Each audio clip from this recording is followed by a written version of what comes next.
Morning बच्चों। हमने तुम लोग को पार्ट 1 पढ़ा चुके हैं जो नैतिक शिक्षा के तत्व था, और उसमें क्वेश्चन आंसर भी आप लोग को भेजे हैं। अब हम आज आप लोग को पार्ट 2 पढ़ाने जा रहे हैं, 2। उसमें है परिवार तथा समाज। परिवार और समाज में क्या अंतर है? परिवार जहाँ 2 या 2 से लोग अधिक होते हैं उसे हम परिवार कहते हैं। परिवार के अनेक परिभाषा है और उसमें परिवार का मतलब परिवार ही से बोलने वाले जो विचार परिभाषा देते हैं अनेक होते हैं, लेकिन शब्द क्या होता है? एक होता है।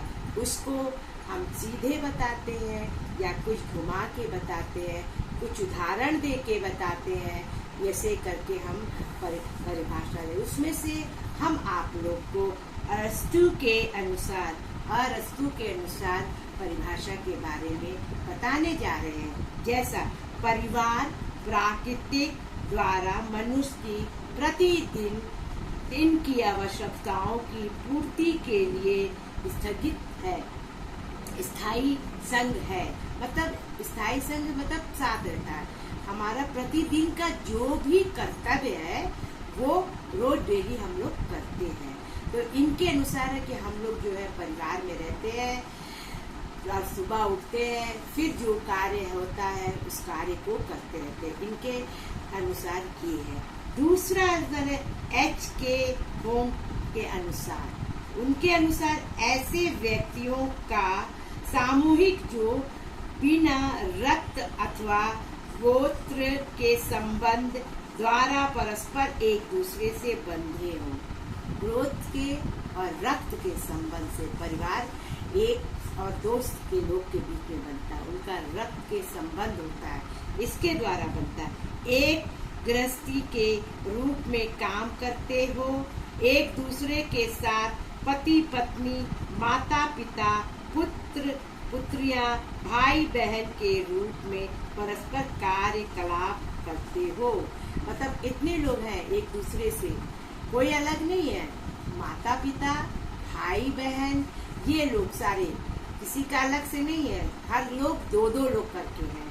उसी प्रकार से विचार विनय मित्र करता हो और इस प्रकार का सम्मान संस्कृति की रचना करता हो, ये पारिवारिक होता है।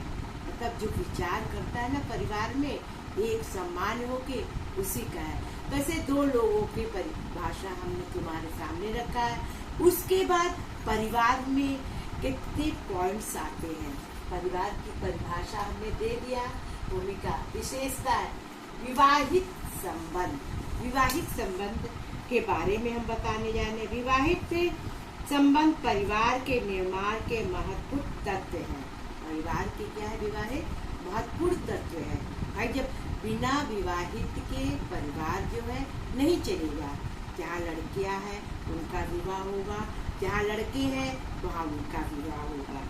और क्योंकि विवाहित बंधनों के द्वारा ही मनुष्य अपने काम प्रवृत्ति को पूरा करता है। विवाहित ही जीवन से काम को अपने पूरा करता है। इसमें बच्चों का जन्म होता है, ये तो मालूम है। जब पति पत्नी होते हैं तो बच्चों का जन्म होता है। पर परिणाम स्वरूप एक परिवार का निर्माण होता है। क्या होता है? तब जब शादी ब्याह होता है, उसके बाद बच्चे होते, तब परिवार का निर्माण होता है। आगे के जीवन के बारे में हम सोचते हैं कि कैसे हम लोग चलाएं। उसके बाद दूसरा पॉइंट है रक्त संबंध। रक्त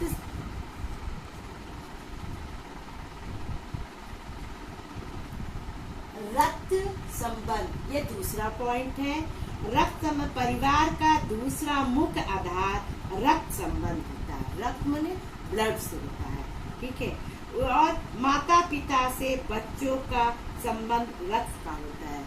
जो रक्त माता पिता में होता है, जब बच्चा पैदा होता है तो उनका रक्त बच्चे के शरीर में क्या होता है? आता है, और वही जो है बच्चे का संचालन करता है। उसी प्रकार चाचा चाची, दादा दादी, बाबा बाप संतानों का होता है। ये सभी रक्त के आधार पर ही संगठित है और माता के गर्भ से बालक के शरीर का निर्माण माँ के रक्त से होता है। माँ के रक्त से होता है।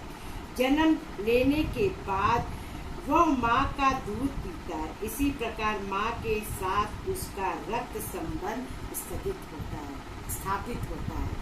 अब क्या होता है, इसमें रक्त का सारा दादा दादी का ये और चाचा चाची का और परिवार के जितने जैसे हैं, चाचा चाची, नाना नानी, बुआ इत्यादि, सबका रक्त क्या होता है, एक होता है और उसी से जो है हमने संचालन परिवार का चलता है।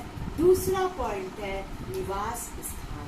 निवास स्थान वो स्थान था जहाँ पे वातावरण अच्छा हो, शांति पूर्वक हो, हर चीज की सुविधाएं हो, उसको हम निवास स्थान के लिए चुनते हैं।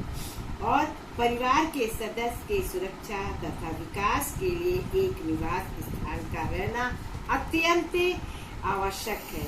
यदि माँ बाप तथा बच्चों किसी कारण से अलग अलग रहते हैं, मतलब माँ यहाँ पे है, बाप दिल्ली में काम करता है, तो उसके निवास स्थान का बारे में, लेकिन यदि वे समय समय पर एक निश्चित स्थान पे आपस में मिलते, मतलब समय समय पे कि हाँ भाई छुट्टी होगा, सैटरडे हम आ जाएंगे, संडे रहेंगे, तो वहाँ पे एक संबंध बना रहता है। परिवार भंग नहीं होता है। परिवार क्या होता है, भंग नहीं होता है। जब आते जाते लोग रहते हैं तो परिवार चलता है, लेकिन स्थायी रूप से वे अलग अलग रहने लगते हैं तो परिवार क्या होता है, भंग हो जाता है। जब अलग अलग रहने लगते हैं, बहुत दिनों के बाद आते हैं, 1 साल 2 साल 6 महीना, उससे क्या होता है, परिवार की दूरी बनती चली जाती है और कभी कभी क्या होता है, परिवार भंग हो जाता है। इसके तीसरा पॉइंट है आर्थिक सामाजिक सुरक्षा। आर्थिक माने जो पैसा कौड़ी से होता है और सुरक्षा मतलब हमारी सुरक्षा होती रहे, और सामाजिक सुरक्षा होता है, समाज में रहने के लिए हमको ये सारी चीजों की आवश्यकता होती है। परिवार के सदस्य एक बंधन में इसलिए बंधे रहते हैं कि पारिवारिक में उनकी आर्थिक तथा सामाजिक सुरक्षा होती रहे। आर्थिक भी होती रहे, मतलब जो पैसे कौड़ी और जो काम काज होता है उससे भी होता है, और परिवार और सामाजिक में, समाज में भी सुरक्षा है। समाज में हम आसपास पड़ोस में रहते हैं तो उसकी सुरक्षा होनी चाहिए। ये नहीं कि वो बगल में जो है खराब लोग हैं, हम लोग अच्छे लोग हैं, तो ऐसा नहीं होना चाहिए। परिवार में भोजन, वस्त्र, मकान आदि की आवश्यकता की पूर्ति की जाती है। क्या है, परिवार में क्या है, भोजन, निवास स्थान होना चाहिए, मकान होना चाहिए और वस्त्र होना चाहिए। जैसे कि एक पिक्चर था, जैसे रोटी कपड़ा मकान, ये हमारे परिवार के लिए बहुत ही आवश्यक है और हमको क्या है, इससे संचालन करना है। उसको करना है, माता पिता को करना है और अच्छी तरह से देख रेख करना है। परिवार का आधार नैतिक है, शक्ति नहीं। परिवार का आधार क्या है, परिवार के सदस्य के परस्पर समस्याओं का आधार नैतिक है। रक्त का संबंध होने के कारण माता पिता बच्चों के प्रति, बच्चों का अपने माता पिता के प्रति स्वाभाविक लगाव होता है। इस लगाव का आधार प्रेम है। क्या है, प्रेम। प्रेम के बिना कोई कार्य नहीं होता है। हमको प्रेम बहुत जरूरी है, चाहे वो समाज में हो, चाहे वो परिवार में हो, चाहे स्कूलों में हो, दफ्तर में। बिना प्रेम के कोई कार्य जो होता है नहीं हो सकता है। और सहानुभूति होना चाहिए, सहानुभूति होना चाहिए, सब्र करना चाहिए और स्नेह, त्याग और सेवा भाव होना चाहिए। स्नेह होना चाहिए, सेवा भाव होना चाहिए। ये सारी चीजें जो है मनुष्य के अंदर आना चाहिए। इस गुणों के शिक्षा परिवार से ही प्राप्त होता है। ये सारे गुण जो है हमको क्या होता है, परिवार से ही मिलता है, परिवार के अलग नहीं होता है। अगर परिवार में रोज कचकच झगड़ा लड़ाई ये सारे हो तो वही बच्चा जो है सीखता है और फिर जाके समाज में क्या करता है, वैसे ही व्यवहार करता है। इस सभी गुणों का आधार नैतिक है।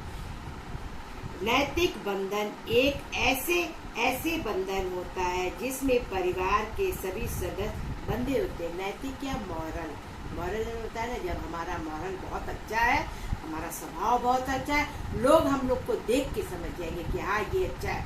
हाँ, अगर किसी को दोष लगाना हो तो कुछ भी लगा के वो बोलेगा, लेकिन हमारा स्वभाव जब समाज में चलते हैं तो लोग देख के कहें कि हाँ ये सचमुच बहुत अच्छी और दयालु लोग हैं।